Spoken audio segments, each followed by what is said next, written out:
आज सुनिए मुंशी प्रेमचंद की लिखी कहानी तांगे वाले की बढ़।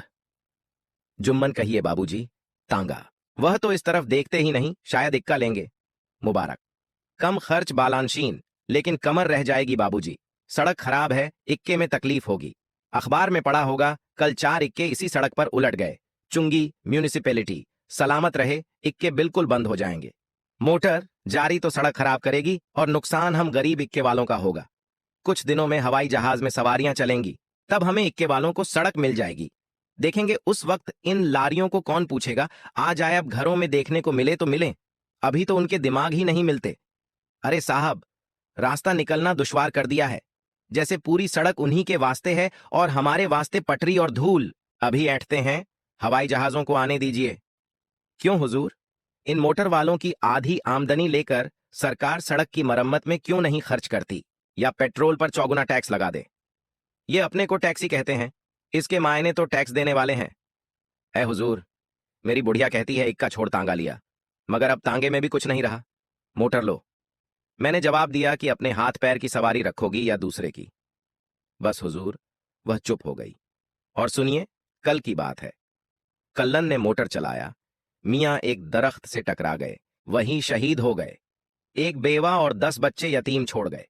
हुजूर, मैं गरीब आदमी हूं, अपने बच्चों को पाल लेता हूं, और क्या चाहिए। आज कुछ कम 40 साल से इक्केवानी करता हूं, थोड़े दिन और रहे, वह भी इसी तरह चाबुक लिए कट जाएंगे।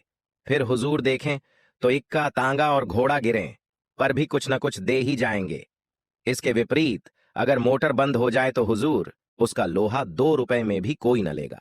हुजूर, घोड़ा घोड़ा ही है, सवारियां पैदल जा रही हैं या हाथी की लाश खींच रही हैं। हुजूर, घोड़े पर हर तरह का काबू और हर सूरत में नफा है। मोटर में कोई आराम नहीं है।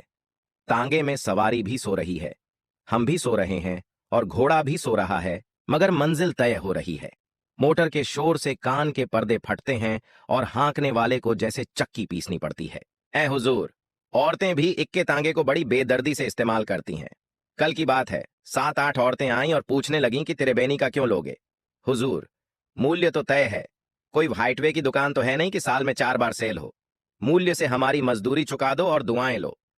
यूं तो हुजूर मालिक है, चाहे एक बार कुछ ना दें, मगर सरकार, औरतें 1 रुपए का काम है तो 8 आने ही देती हैं। हुजूर, हम तो साहब लोगों का काम करते हैं, शरीफ हमेशा शरीफ रहते हैं, और हुजूर, औरत हर जगह औरत ही रहती है। एक तो पर्दे के बहाने से हम लोग हटा दिए जाते हैं। इक्के तांगे में दर्जनों सवारियां और बच्चे बैठ जाते हैं। एक बार इक्के की कमानी टूटी तो उसमें से एक नहीं, पूरी 13 औरतें निकल आईं। मैं गरीब आदमी मर गया।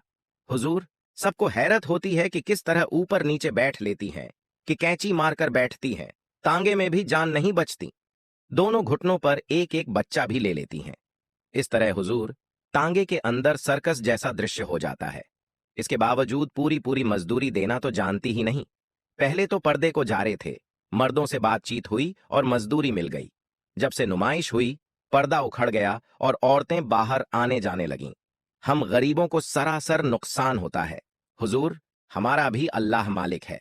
साल में मैं भी बराबर हो जाता हूं। 100 सुनार की तो 1 लोहार की भी हो जाती है। पिछले महीने 2 घंटे सवारी के बाद 8 आने पैसे देकर बी अंदर भाग गईं। मेरी निगाह जब तांगे पर पड़ी तो क्या देखता हूं कि एक सोने का झुमका गिरकर रह गया। मैंने चिल्लाया, माई, यह क्या? तो उन्होंने कहा, अब 1 हब्बा और न मिलेगा और दरवाजा बंद। मैं 2-4 मिनट तक तो तकता रह गया, मगर फिर वापस चला आया। मेरी मजदूरी माई के पास रह गई और उनका झुमका मेरे पास। कल की बात है, 4 स्वराजियों ने मेरा तांगा किया, कटरे से स्टेशन चले, हुक्म मिला कि तेज चलो। रास्ते भर गांधी जी की जय, गांधी जी की जय पुकारते गए। कोई साहब बाहर से आ रहे थे और बड़ी भीड़ और जुलूस थे। कठपुतली की तरह रास्ते भर उछलते कूदते गए। स्टेशन पहुंचकर मुश्किल से 4 आने दिए। मैंने पूरा किराया मांगा, मगर वहां गांधी जी की जय, गांधी जी की जय के सिवाय कुछ नहीं था। मैंने चिल्लाया, मेरा पेट, मेरा पेट। मेरा तांगा थिएटर का स्टेज था, आप नाचे कूदे और अब मजदूरी नहीं दी, मगर मैं चिल्लाता ही रहा। वे भीड़ में गायब हो गए। मैं तो समझता हूं कि लोग पागल हो गए हैं, स्वराज मांगते हैं, इन्हीं हरकतों पर स्वराज मिलेगा। ऐ हुजूर, अजब हवा चल रही है। सुधार तो करते नहीं, स्वराज मांगते हैं। अपने कर्म तो पहले दुरुस्त हो लें, मेरे लड़के को बरगलाया। उसने सब कपड़े इकट्ठे किए और जिद करने लगा कि आग लगा दूंगा। पहले तो मैंने समझाया कि मैं गरीब आदमी हूं, कहां से और कपड़े लाऊंगा, मगर जब वह नहीं माना तो मैंने उसे गिराकर खूब मारा। फिर क्या था, होश ठिकाने हो गए।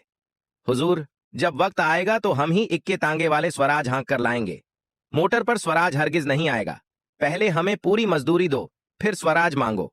हुजूर, औरतें तो औरतें, हम उनसे न जबान खोल सकते हैं न कुछ कह सकते हैं। जो कुछ दे देती हैं लेना पड़ता है। मगर कोई कोई नकली शरीफ लोग औरतों के भी कान काटते हैं। सवार होने से पहले हमारे नंबर देखते हैं। अगर कोई चील रास्ते में उनकी लापरवाही से गिर जाए तो वह भी हमारे सिर ठोकते हैं। और मजा यह कि किराया कम दें तो हम उफ न करें। एक बार का जिक्र सुनिए। एक नकली वेल वेल करके लाट साहब के दफ्तर गए, मुझको बाहर छोड़ा और कहा कि 1 मिनट में आते हैं। वह दिन है कि आज तक इंतजार ही कर रहा हूं। अगर ये हजरत कहीं दिखाई दिए तो एक बार दिल खोलकर बदला ले लूंगा, फिर चाहे जो कुछ हो। अब न पहले की तरह मेहरबान रहे न पहले जैसी हालत। खुदा जाने शराफत कहाँ गायब हो गई। मोटर के साथ हवा हो गई है। ए हुजूर, आप ही जैसे साहब लोग हमें इक्के वालों की कद्र करते थे, हमसे भी इज्जत पेश आती थी। अब वह वक्त आ गया है कि हम लोग छोटे आदमी हैं, हर बात पर गाली मिलती है, गुस्सा सहना पड़ता है। कल 2 बाबू लोग जा रहे थे, मैंने पूछा तांगा, तो एक ने कहा नहीं हमें जल्दी है। शायद ये मजाक हो रहा होगा। आगे चलकर एक साहब पूछते हैं कि टैक्सी कहाँ मिलेगी। अब कहिए, यह छोटा शहर है, हर जगह जल्द से जल्द हम लोग पहुंचा देते हैं। इसके बावजूद हमें ही बताना पड़े कि टैक्सी कहाँ मिलेगी। अंधेरे हैं अंधेरे। ख्याल कीजिए, ये नन्ही सी जान घोड़ों की, हम और हमारे बाल बच्चे, और 14 आने घंटा।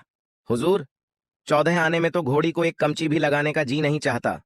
हुजूर, हमें तो कोई 24 घंटे के लिए मोल ले ले। कोई कोई साहब हमसे नखरे करते हैं। 40 साल से हुजूर यही काम कर रहा हूं। सवारी को देखा और भांप गए कि क्या चाहते हैं। पैसा मिला और हमारी घोड़ी के पर निकल आए। एक साहब ने बड़े तूम तड़क के बाद घंटों के हिसाब से तांगा तय किया, और वह भी सरकारी रेट से कम। आप देखिए कि चुंगी ही ने रेट मुकर्रर करते वक्त जान निकाल ली है, लेकिन कुछ लोग बगैर तिलों के तेल निकालना चाहते हैं। खैर, मैंने भी बेरोजगारी में कम रेट ही मान लिया। फिर जनाब थोड़ी दूर चलकर हमारा तांगा भी जनाजे की चाल चलने लगा। वह कह रहे हैं कि भाई जरा तेज चलो।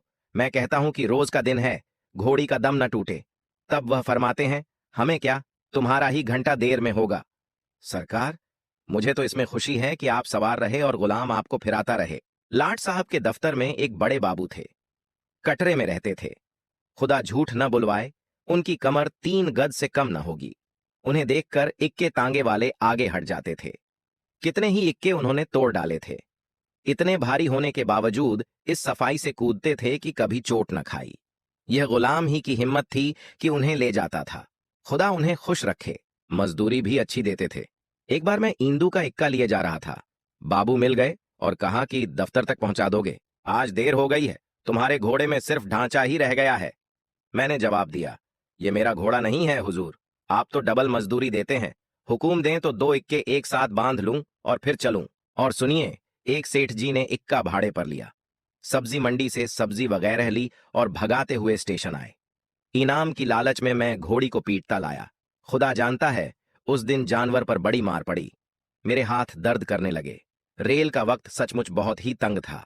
स्टेशन पर पहुंचे तो मेरे लिए वहीं चवन्नी। मैंने बोला, यह क्या? सेठ जी कहते हैं, तुम्हारा भाड़ा तख्ती दिखाओ। मैंने कहा, देर करिए आप और मेरा घोड़ा मुफ्त पीटा जाए। सेठनी जवाब देती है, भाई तुम भी तो जल्दी फरागत पा गए और चोट तुम्हारे तो लगी नहीं। मैंने कहा, महाराज इस जानवर पर तो दया कीजिए। तब सेठ जी ढीले पड़े और कहा, हाँ, इस गरीब का जरूर लिहाज होना चाहिए, और अपनी टोकरी से 4 पत्ते गोभी के निकाले और घोड़ी को खिलाकर चल दिए।